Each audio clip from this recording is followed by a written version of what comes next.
Largaron. Están juntas las compañeras de la tercera y también la participante número 2 en perfecta y nivel de natural número 1 para Z. Entregamos el desempeño del número 3. Ya se podrá cuarto enfrentando el velocidad número 4. Rubita Linda, las competidoras que están enfrentando todo y luchan en la delantera número 4. Rubita Linda pequeña destaca ahora sobre la número 6, Nairobi.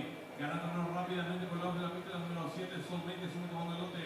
En la cuarta ubicación se desempeña el número 3, separamos en la número 5. Fatma Gul, en la segunda ubicación, la número 2, en tercera marcha, la número 1 para el set de las competidoras de la segunda carrera.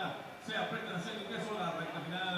La número 7, Sol 20, intenta la disparada. Cuerpo de ventaja sobre la número 4, Rubita Linda. Tercera desempeña el número 3, la segunda. Despegue de los últimos 300 metros final, la número 7, Sol 20, pequeña ventaja sobre la número 4, Rubita Linda, que está por fuera.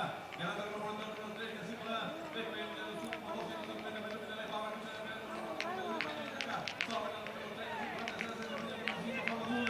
Despegue de los últimos 100 metros finales. La número 4, Rubita Linda.